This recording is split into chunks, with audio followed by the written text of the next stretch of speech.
Hello, this is Brighton McGree's. Welcome to your channel, Blissful Wellness. I'm so excited. Thank you for tuning in. And today we are learning about yet another important lesson, how to program your kids for success. It's important that we understand how we can actually program our kids for success, because most of the things that has happened to our children is actually as our result of bad governance, how we've raised the kids. So it's important that you program your kid, you program your child in the way that you will not regret in the later future. The book of Proverbs chapter 22 verse number 6 brings yet another important concept. The wise man says, train up your child in the way that he should grow, such that when he is old, he will not depart from it. So what the wise man is saying, it's important that you train up your child while they are still young. Because when you train them while they are still young, it's easy to bend them, it's easy to program them in the way that you want them to grow. Remember, if you want to bend a tree, it's easier when the tree is still young. It becomes so difficult when the tree has grown to a considerate age. So while it is still young, it's easy to bend the tree. Remember all those guys, all the great people in the Bible that you read about. Talk of Samuel. He started off as a young kid. He became the greatest prophet in all Israel. But he started off while he was a child. It was because of the programming. Think of David. David became one of the greatest kings. The Bible says he was the man after God's own heart. But when you trace the history of David, you discover that David started off while he was young, tending his father's sheep out there in the forest and the bushes. And the programming that was installed in him made him to become one of the greatest. Shadrach, Meshach, Abednego, think of Daniel. All these young men started off while they were young. And ultimately they became great, they became successful. They started ruling in the affairs of Babylon because of the programming. The reason why they said we will not defile ourselves with the king's portion is because of the programming that had been placed within their cognitive frame while they were still young. Hence, it's important for you as a parent to make sure that you put the right programming in your child. For instance, you take the refrigerator, whatever you put in the refrigerator, if you put water, the water becomes chilled, becomes more cold. Why? Because the programming in the refrigerator allows the refrigerator to make the water chilled. If you take something, you put your food in the microwave, the programming that is in the microwave makes sure that your food is made warm. It's the programming. So it's important that you use the right programming so that even when your child grows old, they will not depart from your ways. So how you raise up your child? If you take a small kid, your daughter, a girl, the way you handle her, the way you teach her to view life is ultimately what transpires when she becomes an older person. If you teach her that it's important that she covers her nakedness, ultimately she will know that it's important that she dresses modestly. If she knows that she cannot be naked everywhere, because most of the parents, you find out that their kids, they're running around wearing their undergarments, they're running around playing with other kids, and to them it's normal. But when you teach them to say, you know what, it's important that you cover your nakedness, they will know exactly what to put on, because a program has been put in them that tells them that they need to make sure that they cover their nakedness. I remember at college there was a young lady that we were learning with.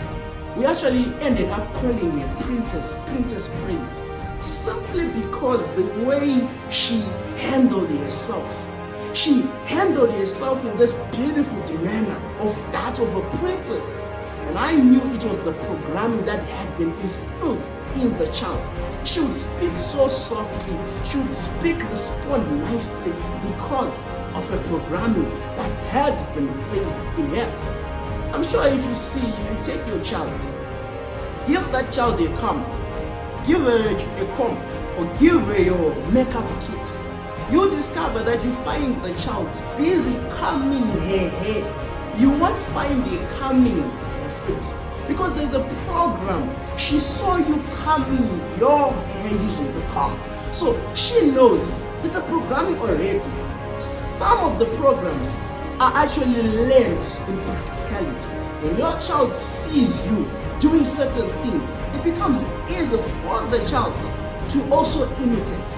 That's why you discover that children always try to walk on their 2 feet. You know what? It's because they see us walking on our feet. And that's why they always try, they work hard, so that ultimately they may walk on their 2 feet. Even when it comes to talking, they will try until ultimately they get to a point where they can pronunciate, they can articulate their words in a proper manner. It's because they are learning. It's a program that you're instilling in the child.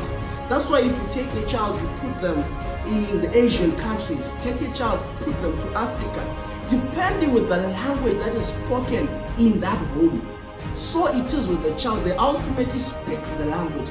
It's a programming that is instilled in the child. So how you do your things at home is a program. Just know it, child of God, that it's a program that is being instilled within your child.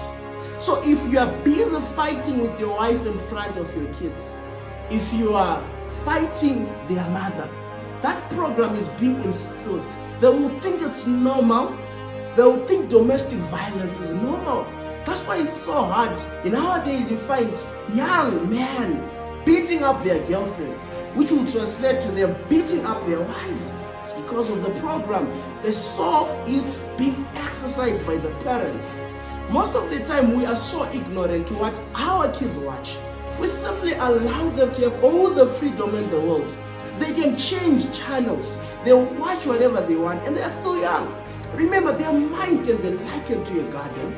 And that means that whatever you plant, the seeds that are planted will actually bring forth a yield, depending with the nature of the seed. With a good seed, with a bad seed, it will translate to a yield. Mind you, God is not going to work a miracle to prevent the harvest. The Bible says in Galatians 6 verse number 7, be not deceived, God is not mocked. Whatsoever a man soweth, that shall he also reap. So depending with the seed that you're planting in the cognitive frame of your child, ultimately you will get the harvest. So it's important that we also take note. The people that you leave your kids with, most of the time people are after the rush. People have this appetite for material things. People have got this appetite for wealth, so that sometimes they predispose their kids. They leave their kids with people that they have not even inspected or spoken to. The helpers that we leave our kids with, have we spoken to them? What is their philosophy to life? You need to sit down and understand all these principles, because who your kids spend time with ultimately can become the programming that will actually nurture your child. It's important also that you also take note of the words that you say. Most of the time we say, oh, there's abusive, negative words.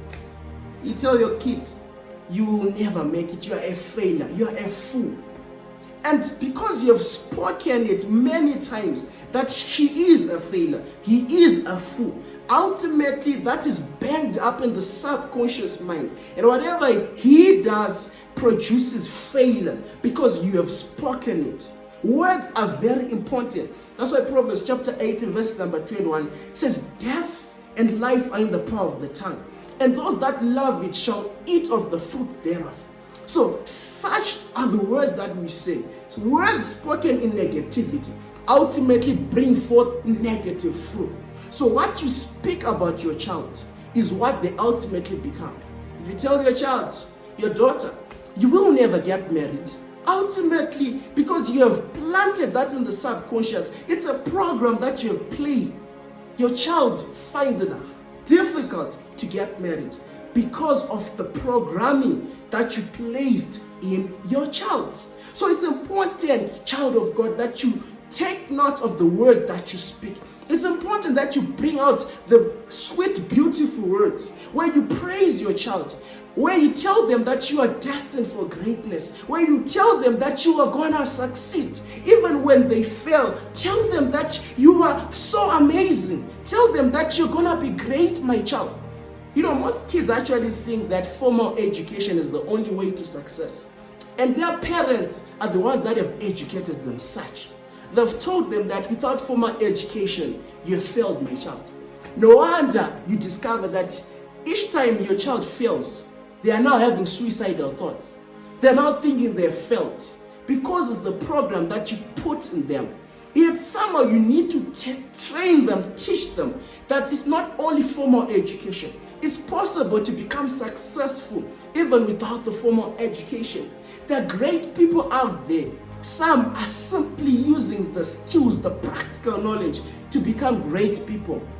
There are great footballers out there. There are great sportsmen out there. They simply use the skill to become great people. This other time I was talking to my sister, Happiness, and as we were talking, she has actually managed to make a whole lot of money simply by making, platters. She cooks, she serves. She makes these beautiful platters where she packs the meats and delivers all over in offices where she's now being invited for parties, for weddings. So it's a programming that you need to inculcate in your child.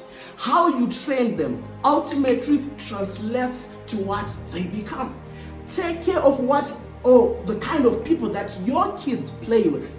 Who do they spend their time with? Because the program already is being put in them with the people that they spend time with.